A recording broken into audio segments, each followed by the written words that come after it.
현대 미술의 개척자 피카소.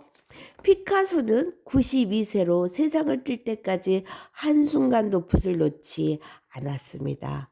자신이 세운 그림 세계를 스스로 부수고 또다시 새로운 그림 세계를 끊임없이 열어간 피카소. 그래서 그는 현대 미술의 개척자라고 불립니다. 아버지의 붓을 꺾게 한 파블로. 미술 선생님인 파블로의 아버지가 마당에서 비둘기를 보며 그림을 그리고 있을 때였어요. 유모차에 앉아있던 어린 아기 파블로가 손을 내밀며 말했어요. 나피스, 나피스. 에스파냐 말로 연필이라는 뜻이었어요. 이 말이 파블로 피카소가 세상에 태어나서 처음 한 말이니 정말 미래의 화가답지요. 어린 아이들에게 뛰어난 그림 재주가 있다는 걸 알아챈 아버지는 파블로에게 집중적으로 그림 지도를 시작했어요. 파블로의 재능은 매우 뛰어나서 몇 년 지나지 않아 아버지처럼 잘 그릴 수 있게 되었어요. 파블로는 보이는 모든 것을 무섭게 그려나갔어요. 아이부터 노인까지, 강아지부터 비둘기까지, 숲, 바다, 강 모든 것을 그려다 14살 때 이웃에 사는 가난한 소년을 모델로 맨발의 소녀라는 그림을 그렸어요. 얼굴에는 슬픔이 가득 차 있고 동상으로 발이 퉁퉁 부어 있는 소년이었죠. 보기만 해도 소녀의 가난이 그대로 묻어나는 나무랄 데 없는 걸작이었어요. 파블로의 아버지는 그 그림을 보자 아들을 꼭 껴안으며 말했어요. 너는 정말 훌륭한 화가다. 너가 자랑스럽구나. 그러면서 아버지는 자기가 쓰던 귀한 그림, 붓들을 모두 파블로에게 넘겨주었어요. 너는 정말 훌륭한 화가다. 너가 자랑스럽구나. 이 붓들을 너게 다 주마. 이제 나는 더 이상 그림을 그리지 않을 거다. 아들이 아버지보다 그림을 잘 그리니 굳이 내가 그림을 그릴 이유가 없지 않겠니? 그 길로 파블로의 아버지는 다시는 그림을 그리지 않았어요. 이 무렵 파블로가 그린 걸작 작품으로는 첫 성체 배령식과 가학과 잡이라는 작품이 있는데 두 작품 모두 소년이 그린 그림이라고는 믿을 수 없을 만큼 뛰어난 작품이었어요. 나중에 피카소는 아이들의 그림을 보면서 이런 말을 했답니다. 나는 한 번도 이렇게 그리지 못했다. 12살에 이미 라페엘로 사실과 거의 같게 그림을 그린 이탈리아의 화가처럼 그렸으니까. 16살이 된 파블로는 큰아버지의 도움으로 마드리드 왕립 아카데미에 입학했어요. 그 학교는 에스파냐에서 가장 좋은 미술학교였지만 파블로는 새로울 게 없는 수업에 곧 흥미를 잃고 말았어요. 그래서 수업을 빼먹고 날마다 프라도 미술관으로 달려갔지요. 그곳에는 벨라스케스 나고야처럼 이대한 화가들이 황홀한 그림들이 있었거든요. 언젠가는 꼭 저런 그림을 그려야겠다는 마음으로 파블로는 그 그림들을 열심히 따라 그렸어요. 하지만 수업을 계속 빼먹자 큰아버지는 공부도 하지 않은 게으른 녀석한테 줄 돈은 한 푼도 없다 하며 학비를 끊고 말았어요. 그래도 파블로는 꿋꿋이 그림을 그려 나가다 친구 카사헤마스의 도움으로 함께 파리로 떠났어요. 다행히도 파리 사람들은 파블로 피카소의 생명력 넘치는 밝은 그림들을 매우 좋아했어요.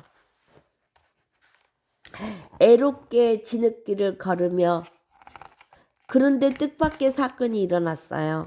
낯선 파리에서 서로 의지하며 살아가던 친구 카사 헤마스가 어느 날 사랑의 실패에 충격을 받고 스스로 목숨을 끊었던 거예요. 이 일은 피카소에게 너무나 큰 충격을 주었어요. 이 일로 그 전까지 밝고 생명력 넘치던 피카소의 그림들은 순식간에 우울하고 어두운 그림으로 바뀌고 말았어요. 피카소는 가장 슬픈 색인 푸른 계통의 색으로만 그림을 그리기 시작했어요. 사람들은 깜짝 놀랐지요. 아니, 무슨 그림이 이래? 온통 푸르죽죽한 색깔로만 칠해놨네. 글쎄 말이야, 보기만 해도 마음이 우울해지는구먼. 피카소도 이젠 끝장이야. 이런 그림을 누가 좋아하겠나? 그래도 피카소는 아랑곳하지 않고 오직 푸른 물감으로만 그림을 그려 나갔어요. 이 시기를 피카소의 청색 시대라고 해요. 이 청색 시대는 피카소가 베르낭드라는 아리따운 아가씨를 만나 사랑을 하게 될 때까지 계속되었어요. 페르낭드를 만나면서 피카소의 그림은 행복한 장밋빛으로 바뀌게 되죠. 그래서 그 시기를 피카소의 장밋빛 시대라고 부른답니다. 세월이 흐르자 피카소의 그림을 알아보는 사람들은 점차 늘게 되었어요. 그 중에서도 유명한 화상, 그림을 사고 파는 사람인 유명한 화상인 스타인 남매는 피카소의 그림을 적극적으로 밀어주었어요. 피카소는 화가로 큰 성공을 거두었어요. 하지만 피카소는 자기 자신이 이룬 세계에 머무는 화가가 아니었어요. 그는 끊임없이 새로운 그림을 그리고 싶어 했죠. 그 무렵 피카소는 거칠고 단순하지만 강렬한 힘을 가진 아프리카의 온시 미술품들에게 큰 자극을 받고 있었어요. 그래서 피카소는 문을 걸어 잠그고 새로운 그림을 그리기 시작했어요. 그동안은 친구가 찾아와 문을 두드려도 열어주지 않았어요. 얼마나 시간이 흘렀을까요? 마침내 거대한 그림이 완성되었어요. 피카소가 드디어 그림을 보여준대. 다들 가보자. 이번에는 또 어떤 걸작을 그려낸 걸까? 글쎄 말이야. 피카소 머릿속에는 도대체 무엇이 들어있는지 매번 놀랄 뿐이야. 모두들 들뜬 마음으로 작업실에 모여들었어요. 작업실에는 벽 하나를 온통 차지하는 커다란 그림이 하얀 천으로 덮인 채 세워져 있었어요. 친구들이 다 모이자 피카소는 미소를 지으며 그림에 씌워져 있는 천을 벗겨냈어요. 그림을 본 순간 친구들은 할 말을 잃고 그림을 멍하니 바라볼 뿐이었어요. 생전 처음 보는 이상한 그림이 그들 앞에 놓여 있었어요. 그림에는 벌거벗은 여자 5명이 있었어요. 여자 넷은 서 있고 한 명만 등을 돌린 채 앉아 있는 모습이었어요. 몸통은 여기저기 잘라 붙인 온통이나 상자 같았고 얼굴은 가면 같기도 하고 만화 같기도 했어요. 한참 만에야 친구들이 하나씩 소감을 말하기 시작했어요. 어쩌자고 이런 그림을 그린 거야? 이게 괴물이지 사람인가? 앞으로 자네는 만화나 그리는 게 낫겠어.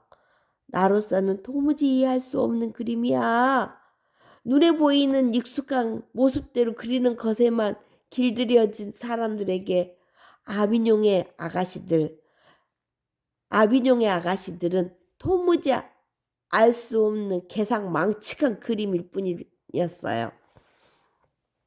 그 그림은 오래도록 피카소의 작업실 한 기퉁에서 먼지에 쌓인 채 놓여 있어야 했어요.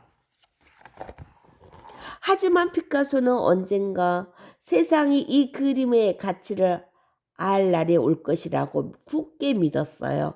피카소의 믿음대로 아비뇽의 아가씨들은 그로부터 많은 시간이 흐른 뒤 현대 미술의 문을 연 입체주의 작품으로 높이 평가받게 되었답니다. 입체주의란 모든 사물을 온통이나 온불 같은 입체로 보고 그려내는 것을 말하지요. 이렇듯 피카소는 아무리 세상에서 인정받아도 늘 새로운 그림을 그리고 싶어 했어요. 다른 화가들이 넓고 평탄한 길을 아무 생각 없이 걸어갈 때 피카소는 애롭게 지느길을 걸으며 탐구했다. 다른 화가들은 넓고 평탄한 길을 아무 생각 없이 걸어갈 때 피카소는 애롭고 지느길을 걸으며 탐구했다. 막스 자코프라는 친구가 말했어요. 피카소도 이렇게 말했어요. 화가에게 가장 힘든 건 끝이라는 게 없다는 점이다. 오늘 열심히 했으니 내일은 쉬어도 되겠지 하는 순간은 결코 오지 않는다. 막스 자코프라는 친구에게 말했어요. 피카소도 이렇게 말했어요. 화가에게 가장 힘든 건 끝이라는 게 없다는 점이다.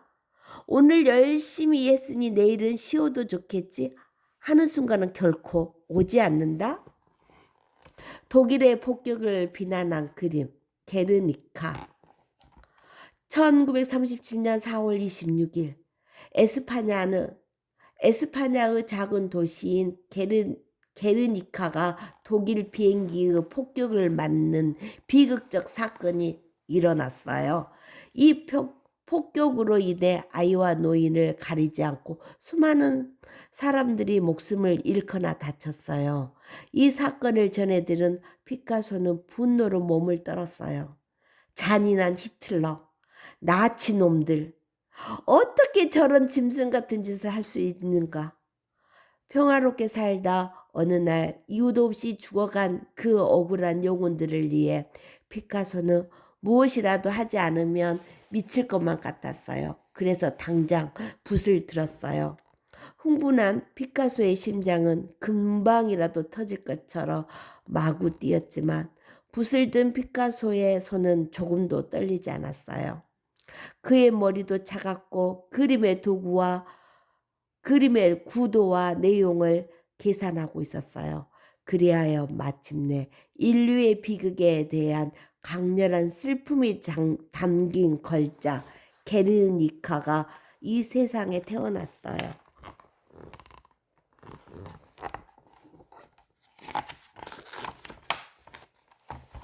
피카소는 사실 어떤 목적을 가지고 그림을 그리는 것을 몹시 싫어했어요. 하지만 이 게르니카만은 피카소가 나치의 야만적 행위를 비난하기 위한 목적을 가지고 그린 그림이었어요. 이 그림은 회색, 검정, 흰색 등 차분한 색으로만 그려져 있어서 언뜻 봐서는 세련된 한 폭의 장식화를 보는 기분이 들 정도예요. 하지만 자세히 보면 아이를 안고 우는 어머니, 부러진 칼을 쥔 채 쓰러진 사나이, 두 팔을 들어 올린 채 절규하는 사람의 모습이 보여요. 또한 보이지 않는 고통과 슬픔이 그대로 배어나와 전쟁을 막아야 한다는 생각을 절로 하게 한답니다. 하버드 린이라는 사람은 피카소에 대해 이렇게 말했어요. 피카소는 많은 시련을 이겨낸 위대한 예술가이며 아무리 퍼내도 마르지 않는 샘과 같은 사람이다. 피카소는 정말 그렇게 힘이 넘치고 예술적 영감이 끊임없이 샘솟는 화가였어요. 피카소는 그림만이 아니라 조각, 판화, 도자기까지 다양한 예술 분야에 새로운 영역을 개척해내고 훌륭한 작품으로 완성시켰어요. 92세로 세상을 뜰 때까지 피카소는 붓을 놓지 않고 새로운 그림들을 열정적으로 그려냈지요.